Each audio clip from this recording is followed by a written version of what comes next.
Another video with new stories from Somalia, Ethiopia and Eritrea. Firstly, Somalia presidential election is just a few days away. On the 15th of May, new president will be elected. Before that, Farmajo has raised the slogan of change. What is he saying? Why should he be re-elected? And what are his opponents saying before the holding of election? Which slogans have they adopted? Second news story is from Tigray. Tigray Orthodox Church made an announcement today, a very important announcement. Tigray Orthodox Church is gradually splitting with Ethiopian Orthodox Church. Mahibre Kadusan has been banned in Tigray. A few months ago, Tigray banned it. Now, another announcement was made by Tigray Orthodox Church today. Thirdly, viewers, Eritrea. Once again, Eritrean cyclist Biniam Girmay is in the news. He is competing in international cycling race in Budapest,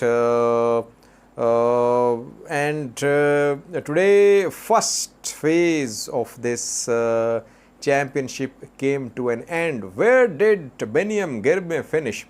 And lastly, viewers, surprisingly, Oromo Liberation Army fighters have been seen in a key city of Kalam Valaga. We have some pictures for you. We received pictures a few hours ago.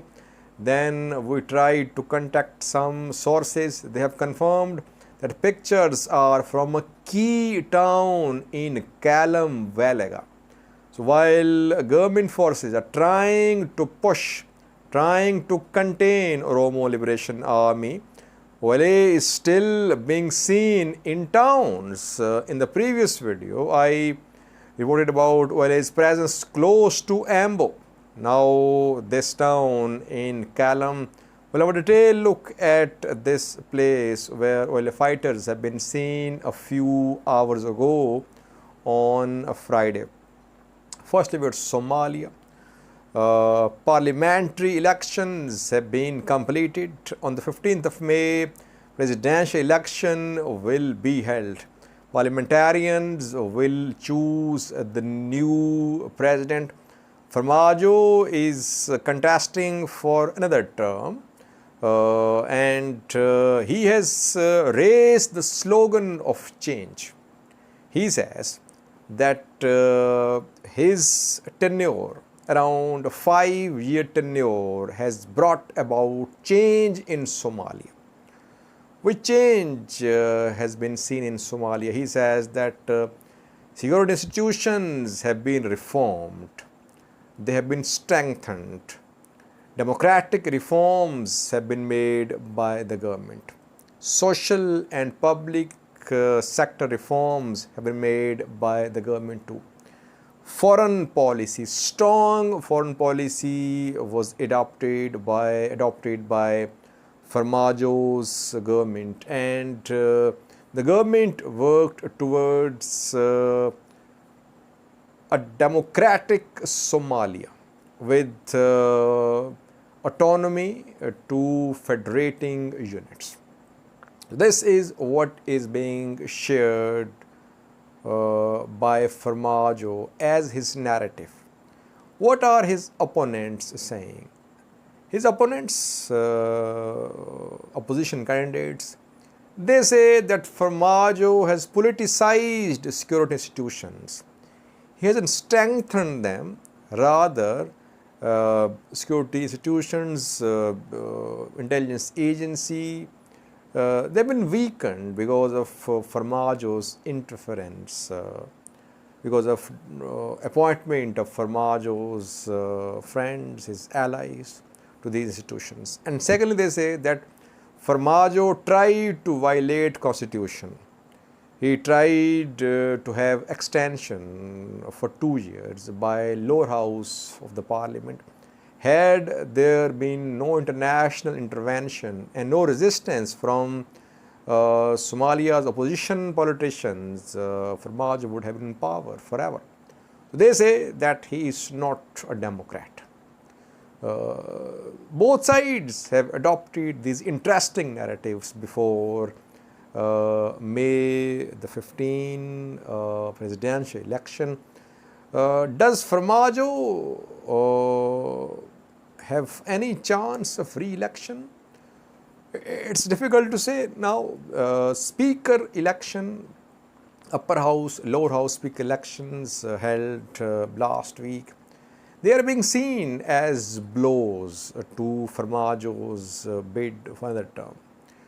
But Farmajo is trying his best, and we are hearing about some foreign intervention as well from Middle East.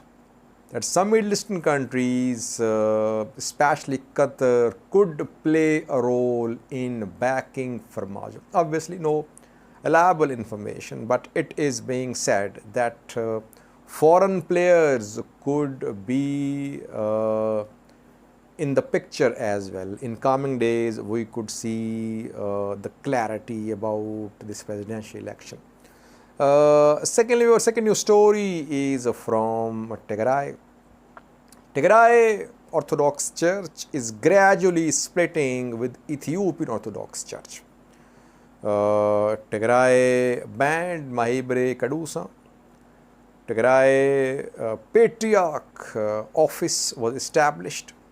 We saw several letters issued by Tigray Patriarch Church office. Holy Synod has not been announced so far, but the seat of Holy Synod has been announced. Tigray Orthodox Church elders have held meetings for 2 days, and today they made this announcement. Which city will be the center of new Ethiopian Orthodox Church? Adegrat, Mekelle, or some other city? Tigray Orthodox Church elders say that they have decided that Mekelle should be the seat of Tigray Orthodox Church. So Mekelle has been selected, but Holy Synod has not been finalized so far. We don't know about the members, but in coming days we could see rules and we could see announcement of Holy Synod as well. If Holy Synod is formed, rules are announced, it means that there would be a complete split between Tigray and Ethiopian Orthodox churches. So far, Mekelle selected as the seat of Tigray Orthodox Church.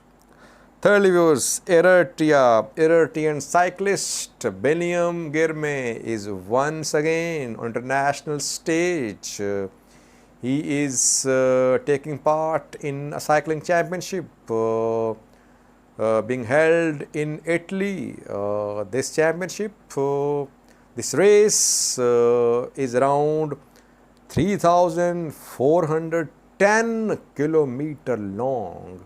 Cyclists will travel from Italy, Hungary to Slovenia.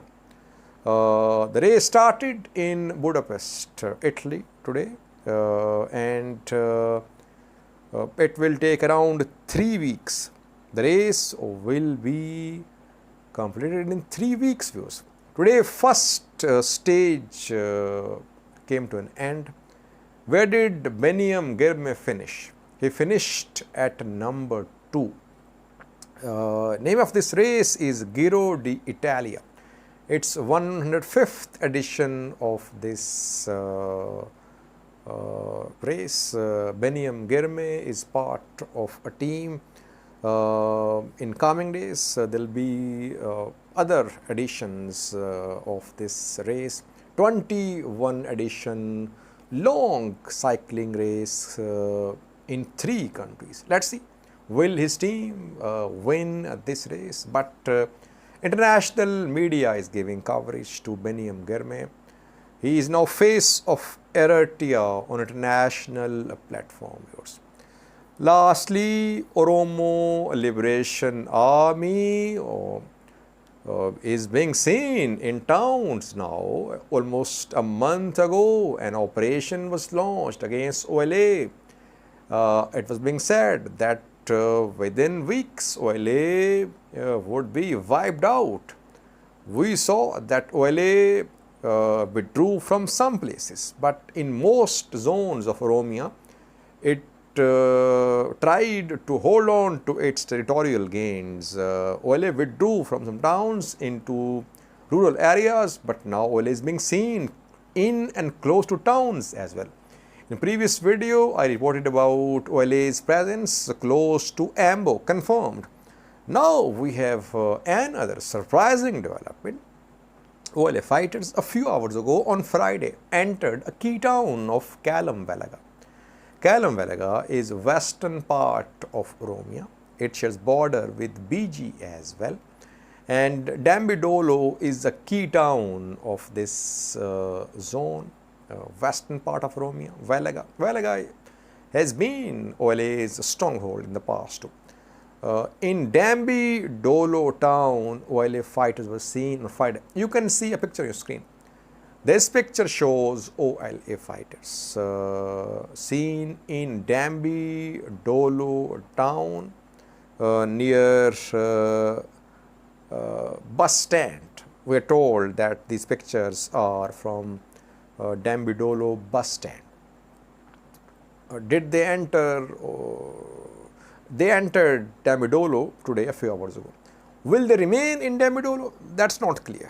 I think they'll withdraw, because if they remain in Dembi Dollo, obviously government forces will launch operation there. They're just trying to tell their supporters that OLA is there. They are in town, they are sharing their pictures. I think they'll withdraw from the town. If they remain in town, we could see bloodshed in town, and we are hearing that OLA is not entering Ambo because there could be civilian killings. Here again, we could see the same strategy because government forces have been trying to push OLA out of Dembi Dollo. So again, what I have been saying in previous videos, that so far no major gains from Ethiopian National Defense Force, Oromia Regional Force, Oromia Special Force, Ethiopian Federal Police, other forces in the ongoing operation against the Oromo Liberation Army. Thank you for watching.